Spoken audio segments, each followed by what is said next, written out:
totally beside himself. How can I get him back? You know, I just saw Krishna. He was just there, right in front of me. And now all my body limbs, they were just ecstatic. They were just this bliss of ecstasy. They were flowing through each of my limbs, and each of the limbs were enlivened separately. So Narada Muni, he had such a profound ecstatic experience. Then suddenly, Krishna, he was gone, like that. And then he heard, after some time, he heard from the Akash Vani, the voice from the sky, so to say. And it was Krishna speaking. And what does he speak? He speaks, Hantasmin Janmani Janmani Bhavan Ma Drastum Ihalhati Avipakva Kashayana Durdarsho Ham Kuyogina. And that means, O Narada,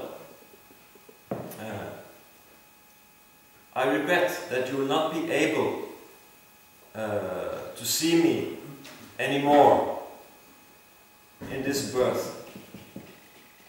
Those who are not completely free of all material taints can hardly see me. So Krishna is informing Narada Muni, you will not be able to see me anymore in this life. Because those who are not free totally from all material contamination, they can hardly see me. So Krishna, he says, he doesn't make himself available if there is some taint of materiality in our approach to him. So he just gives a little taste. He shows his form to Narada Muni just to inspire him that you have to do the work, you have to fully purify yourself. And that process of fully purifying oneself, that's why we have the awe and reverence. That's why we have the deity worship for the neophyte devotee, to engage himself in deity worship so that he will develop this proper mood of awe and reverence, to approach the Lord respectfully and according to rules and regulations. Otherwise, there's all tendency to speculate, to do things whimsically, to carry our material ideas into our exchange with the Lord. And that doesn't work. Because the Lord doesn't engage in friendship or like that exchanges if we're not properly trained in the proper etiquette, the proper to execute that exchange purely. So there will be rasa bas, there will be mixing of material taints into that, and that won't work. So that's an interesting point. In order to become Krishna's friend, and in order to just do something without expectation, just to please Krishna, you have to go through awe and reverence. Otherwise you can't do it. You're not properly trained to do it. You'll mess it up. And you'll not get the taste. So the duty of the spiritual master is to make sure that we know it properly. That we are properly disciplined. And you can say, have the necessary, we're brought to this, the platform of necessary qualification, that we can actually do something just to please the Lord. Just because we want to make Him happy. So, for our sake, for our condition, we are in great need actually to understand this awe and reverence, to understand how to do things properly, how to not just take the Lord cheaply like that, and to bring our material ideas into the process. This is one thing that the spiritual master, he should do for us. And at the same time, we may hear about the narration of the Lord, how devotees, different devotees, they exchange with the Lord. Because here we hear about the demigods. Later chapters we will hear about different kinds of devotees, up to the seventh canto is awaiting us. And that's Prahlad Maharaj. How does he relate with the Lord? And after Prahlad Maharaj, of course, we start the 10th canto, and there the narrations, Devaki, Vasudeva, and the inhabitants of Vrindavan. So we'll find there's so many different ways of exchanging with the Lord, and we hear about all this, and we get inspiration that there is some very high level of exchange going on between certain living entities and the Lord. And we should be inspired by hearing that we should want the qualification. And then we should know how to get the qualification and how does the process work. And then constantly ask ourselves the question, are we applying ourselves correctly to the process? Are we getting the real benefit of, or the benefit that we should derive from engaging in the process? Or are we somehow being blocked here and there by our different anarthas? And the first point, it comes actually to that point of accepting a spiritual master. And unless we have come to that point of accepting a spiritual master, we should actually only have one prayer. And that is, "Oh Lord, please enable me to understand who is my spiritual master." Because I know that is the process that you say. I have full faith that when you say Tadvini Paripatina, that means that I have to do it. There's no exemption for myself. I'm under that. In order to know you, I have to approach the spiritual master, but I cannot tell who is my spiritual master. I cannot decide, or I cannot understand where is that person. So that actually only prayer is there, that is, please make me qualified, or enable me, or send a spiritual master like that, and then enable me to know that this is the person that I should surrender to. And you've had many devotees, they've had this prayer, and then early devotees, and they explain that then they met Srila Prabhupada. I've heard many Prabhupada disciples say that this was the exact prayer that they had, and then they met Prabhupada. You know, when they were ready, they were searching for this person to teach them, and then Prabhupada came into their life. So that's the Lord's business, that the Lord He will do for us. He will give us that association by which we can learn about pure devotional service if we want it. That's the Lord's work. That's what He will do for us. And then by the combined mercy of the spiritual master and the Lord, then we can actually be situated properly in pure devotional service. So,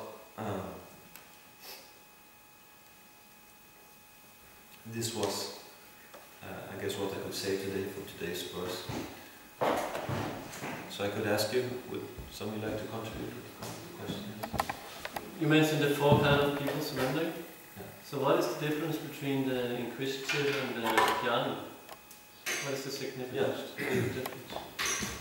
Well, I could just, you can say, from what I can understand, that is the jnani, he's more like advanced in the sense that he knows what he wants. He knows that there is absolute truth there. There must be some underlying cause of everything. No, we see the effects. And we see cause and effects in this world. So the jnani, he wants to know what's the ultimate cause. And then there must be some starting point. What's the basis of all of this at the time? So he wants to know that absolute basis. Well, the Tejasvi, he's not into that. He's not that determined yet. You know, he doesn't have that desire to know the absolute truth and fully absorb himself in absolute truth. He's not on that level of intensity or desire yet. But he is interested in knowing about things. You know, he's inquisitive. You know, why is this working like this? And what's this? Why is this happening like that? And so I would say, from my understanding, it's a matter of you can say development of that desire to know something that's actually what's the absolute. The Tejasvi is in the process of getting there. I think that's the limit of my understanding. You may have heard something else, some other sources. No, I think you're right. It's just Prabhupada also sometimes call it curious. Curious, yes. So it's more like he's curious. It's not really. He's just not like he could be curious about ants, or he could be curious about. So now it's just he's curious, a little curious about who is the soul. Not focused, one may say. Maybe changed to another direction. As you mentioned, the jnani is already focused. Yeah, I would say that. I think we can say that much. Okay. So, anything else? Yes. I would just comment with a realization, if I can. It's just about the Lord being the well-wisher and us not knowing. Like I had this practical example now of trying to go out on the street for the last year and a half with a bad leg, and that's just been so frustrating. I go, please Lord, help me solve my problem so I can go out with your books and distribute them to the people. But no, just frustration. But then I hopped in a wheelchair yesterday and tried anyway, and that was so nectarian. It was really, really, really nice. So in a way, that's a blessing in disguise. And that was just like, after so much time of frustration, then you see, oh, actually it's pretty good like this. So that was very nice. So thank you for saying that. And we can also take some practical from your experience. That is that generally our tendency is that when something is not going our way, we start to become frustrated, and we start to blame. Start to blame ourselves, and sometimes even we may blame even our like authorities or Krishna even. Or why is this like that? Why is it? And get dejected. And so of course that of course we know that's not favorable. that will not act favorably if we do like that.